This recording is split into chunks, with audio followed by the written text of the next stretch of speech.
Hi, good morning everyone. ഇന്നത്തെ pre market റിപ്പോർട്ടിലേക്ക് എല്ലാവർക്കും സ്വാഗതം. ആക്ച്വലി നോട്ട് വെൽ, അത് കാരണം വീഡിയോ പിന്നെ സ്ട്രീം ചെയ്തില്ല. വളരെ ഷാർപ്പായിട്ടുള്ള ഡേറ്റാസ് മാത്രം പറഞ്ഞു പോകാമെന്ന് കരുതി. ഒന്ന്, US മാർക്കറ്റിൻ്റെ ഷട്ട് ഡൗണിൻ്റെ കാര്യങ്ങൾ ഏതാണ്ട് ഓക്കെ ആയിട്ടുണ്ട്. അപ്പോൾ അത് കാരണം US മാർക്കറ്റ് ഇന്നലെ നല്ല റാലിയിലായിരുന്നു. സോ അത് IT സെക്ടറിൻ്റെ സ്റ്റോക്സിനെ അഫക്റ്റ് ചെയ്തിട്ടുണ്ട്. അവിടെ US ഐ ടി ഹബ്ബാണ് US എന്ന് പറയുന്നത്. സോ അത് നമ്മുടെ IT സെക്ടേഴ്സിലെ കമ്പനീസിനെയും അത് ബാധിക്കുന്നുണ്ടായിരുന്നു. ഇന്നലെ എൻ്റെ കയ്യിലൊക്കെ ഇൻഫീയുടെ പൊസിഷൻ ഉണ്ടായിരുന്നു. അതൊക്കെ ചെറിയ ഒരു 2% ലോസിലെങ്ങാണ്ടായിരുന്നു. അത് തിരിച്ച് വീണ്ടും ബൈയിങ് പ്രൈസിലേക്ക് തിരിച്ച് വന്നിട്ടുണ്ട്. തിരിച്ച് വീണ്ടും കയറുന്ന ഒരു സിറ്റുവേഷനിലാണ്. സോ നമുക്ക് നോക്കാം. ജൂബിലൻ ഫുഡ് കൊള്ളാം. അതുപോലത്തെ 1-2 സ്റ്റോക്സ് കയറി വരുന്നുണ്ട്. നമുക്ക് അതിനെക്കുറിച്ച് കുറച്ചുകൂടെ കഴിഞ്ഞിട്ട് ഞാൻ അതിൻ്റെ ഡീറ്റെയിൽ ആയിട്ട് പറഞ്ഞുതരാം. നമ്മുടെ ലെവൽ ബ്രീച്ച് ചെയ്തിട്ടില്ല, അത് കാരണമാണ് ഞാനവിടെ വെയിറ്റ് ചെയ്യുന്നത്. ഓക്കെ, അടുത്തത് നമ്മുടെ നിഫ്റ്റിയുടെ ചാർട്ടിലേക്ക് കിടന്നാൽ ഇന്നലെ ഇത് ഞാനൊരു പ്രത്യേക വീഡിയോ ആയിട്ട് വരാം. ഇന്നലെ രാവിലത്തെ ഒരു ഓപ്പൺ റേഞ്ച് ബ്രേക്ക് ഒരു ട്രേഡ് പറഞ്ഞിട്ടുണ്ടായിരുന്നു. അതിൻ്റെ ടാർഗറ്റ് 25,600. ആക്ച്വലി അത് ഹിറ്റ് ചെയ്തിട്ടുണ്ടായിരുന്നു. 25,600 അപ് ടു 640, 660 മാക്സിമം ടാർഗറ്റാണ് അവിടെ പറഞ്ഞിരുന്നത്. അത് ഏതാണ്ട് 640 ഹിറ്റ് ചെയ്തു. 660ക്ക് ഏതാണ്ടൊരു 10 പോയിൻ്റ് അകലെ വെച്ചിട്ട് അതിൽ പ്രോഫിറ്റ് ബുക്കിംഗ് വന്ന് അത് തിരിച്ച് വീണ്ടും താഴേക്ക് വന്നു എന്നുള്ളത് മാത്രമാണ്. സോ 25,600 മേളിൽ കയറിയാലാണ് നമുക്ക് ഒരു മൊമെൻറ്റം കിട്ടുക. ഇതിൽ ഞാനൊരു സാധനം കാണിക്കണമെന്നുണ്ടായിരുന്നു. ഇത് കാണുന്നുണ്ടെന്ന് വിശ്വസിക്കുന്നു. ഒരു എക്സ്പയറി, എന്തുകൊണ്ട് ഓപ്ഷൻ ബയ്യർ ലൂസസ് മണി എന്നുള്ളൊരു സംഭവം ഇതിനകത്ത് കാണിക്കാൻ ഞാനിത് ഞാനിന്ന് ഹെൽത്ത് ഓക്കെ ആയിക്കഴിഞ്ഞാൽ ഇത് ഞാനിന്ന് റെക്കോർഡ് ചെയ്തിട്ട് ഞാൻ നിങ്ങൾക്ക് ഇത് ഷെയർ ചെയ്യാം. ഒരു പ്രത്യേക വീഡിയോ ആയിട്ട് തന്നെ ഇടാം. ട്രേഡേഴ്സ് ലൂസസ് മണി എന്നുള്ളത് അനാലിസിസ് പെർഫെക്റ്റ് ആയിരുന്നു.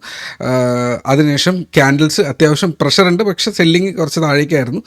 പക്ഷേ അത് കയറി പോകാനുള്ള നല്ല പോസിബിലിറ്റി അവിടെ ഉണ്ടായിരുന്നു. ആ പോസിബിലിറ്റിയിലും നമ്മളൊരു 1:2 റിസ്ക് റിവാർഡ് വെച്ചിട്ട് ഒരു പ്രീമിയത്തിനകത്ത് അവിടെ നിൽപ്പുണ്ടായിരുന്നു. ഈ പ്രീമിയം പേഴ്സണലി ഞാൻ പൊസിഷൻ എടുത്തിട്ടില്ല. ഇന്നലെ തൊട്ട് നോട്ട് ഓക്കെ ഫീലിംഗ് ആണ്, എടുത്തിട്ടില്ല. ഇത് നമ്മുടെ ട്രേഡ് അതിൻ്റെ പരിസരത്തിട്ട് വന്നിട്ടില്ല. ഈ ക്യാൻഡിൽ ജസ്റ്റ് ഇത് കയറിപ്പോയിട്ട് കയറിപ്പോയി ഒന്ന് ജസ്റ്റ് പ്രോഫിറ്റ് ബുക്കിംഗ് അത് ഒന്ന് റീടെസ്റ്റ് ചെയ്യാൻ താഴെ വന്നതേ ഉള്ളൂ. നമ്മുടെ പ്രീമിയം നമ്മുടെ SL ഹിറ്റ് ചെയ്തിട്ടുണ്ട്. എന്നാൽ അതിനുശേഷം അത് ടാർഗറ്റ് പോയിട്ടുണ്ട്. സോ ഇതിനെക്കുറിച്ച് എക്സ്പ്ലെയിൻ ചെയ്തൊരു വീഡിയോ ഞാൻ ഇട്ടേക്കാം. ഇന്ന് തന്നെ മാക്സിമം ഞാനത് റെക്കോർഡ് ചെയ്തേക്കാം. സോ നമ്മുടെ അനാലിസിസ് പെർഫെക്റ്റ് ആയിരുന്നിട്ട് ഓപ്ഷൻ ബയർ ഇവിടെ SL ഹിറ്റ് ചെയ്തിട്ടുണ്ട്. സോ അതിൻ്റെ റീസണിനെ കുറിച്ച് ഞാൻ ഒരു വീഡിയോ ചെയ്തേക്കാം. ഓക്കെ, അത് പഠിക്കേണ്ടതുണ്ട്. എന്തുകൊണ്ട് ആ 90% ആൾക്കാരുടെ ഇടയിൽ നമ്മൾ പെട്ടുപോകുന്നു എന്നുള്ളൊരു ക്വസ്റ്റ്യൻ വന്നു കഴിഞ്ഞാൽ ആ ക്വസ്റ്റ്യൻ്റെ ആൻസറാണ് ഇതെന്ന് പറയുന്നത്. അതിനെക്കുറിച്ച് ഡീറ്റെയിൽ ആയിട്ട് നമുക്ക് സംസാരിക്കാം. ഓക്കെ, അപ്പോൾ അടുത്ത് നമുക്ക് നിഫ്റ്റിയിലേക്ക് തിരിച്ച് വന്നു കഴിഞ്ഞാൽ നിഫ്റ്റിയിൽ ഇന്നലെയൊക്കെ ഞാൻ ഒരു 1-2 ലൈൻസ് ഞാൻ ഡിലീറ്റ് ചെയ്ത് കളഞ്ഞു. 660, 800 എന്നിങ്ങനെയുള്ള ചെറിയ ലൈൻസ് ഡിലീറ്റ് ചെയ്തിട്ടുണ്ടായിരുന്നു. സോ ഇന്നലെ 660ക്ക് അടുത്ത് വന്നിട്ടാണ് അതിൻ്റെ സെൽ ഓഫ് വന്നത്. 655 വരെ വന്നിട്ട് അത് സെൽ ഓഫ് വന്നിട്ടുണ്ടായിരുന്നു. സോ അടുത്ത് വീണ്ടും താഴെ വരുന്നു, 550 റേഞ്ചിൽ വരുന്നു. ഈ 550യിലാണ് തട്ടി നിന്ന കുറച്ച് മുന്നേ. തിരിച്ചത് ബ്രേക്ക് ചെയ്തപ്പോഴാണ് നമ്മുടെ ആ ഒരു ട്രേഡ് ട്രിഗർ ചെയ്തത്. തിരിച്ച് വീണ്ടും റീടെസ്റ്റ് ചെയ്യുന്നുണ്ട്. ഇതൊരു ഷോർട്ട് ട്രെൻഡാണ് ഇത്. ഓക്കെ, ഈ ഒരു ട്രെൻഡിൻ്റെ കൂടെയാണ് മാർക്കറ്റ് പൊയ്ക്കൊണ്ടിരിക്കുന്നത്. നമുക്ക് നോക്കാം.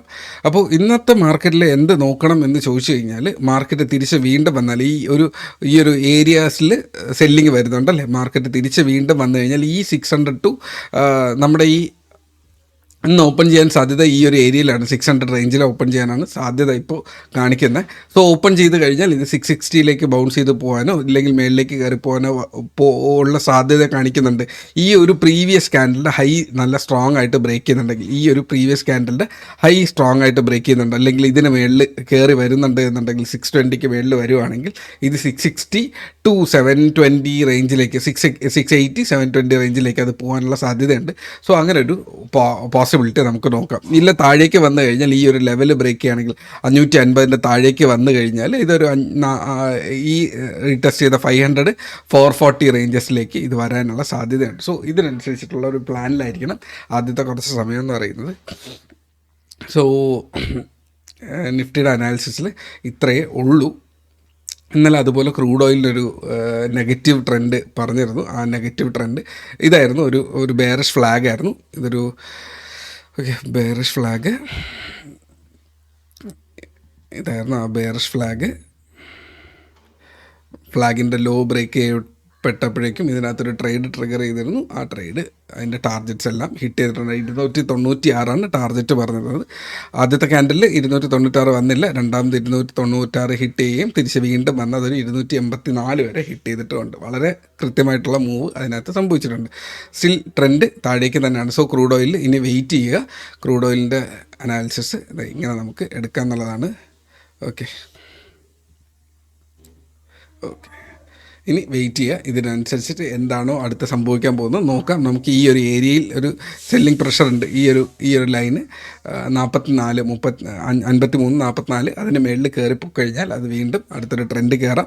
ഇല്ല, തിരിച്ച് താഴേക്ക് വരുവാണെന്നുണ്ടെങ്കിൽ ഇതൊരു 324 താഴെ വീണ്ടും ഈ ഒരു ഏരിയ റീടെസ്റ്റ് ചെയ്ത് തിരിച്ച് വീണ്ടും താഴേക്കുള്ളൊരു പ്രയാണത്തിലേക്ക് പോയേക്കും എന്നുള്ളതാണ്. സോ ഇത്രയേ ഉള്ളൂ. ആക്ച്വലി ത്രോട്ട് ഒട്ടും ഓക്കെ അല്ല. അത് കാരണം ഞാൻ ഇന്നത്തെ അനാലിസിസ് നിർത്തുകയാണ്. ഞാനവിടെ ഫോണിലുണ്ടാവും. നിങ്ങൾക്ക് ഡൗട്ടുള്ളത് എന്നെ ടാഗ് ചെയ്താൽ മതി, ഞാൻ നിങ്ങൾക്ക് റിപ്ലൈ തന്നേക്കാം. So trade safe, take care, by.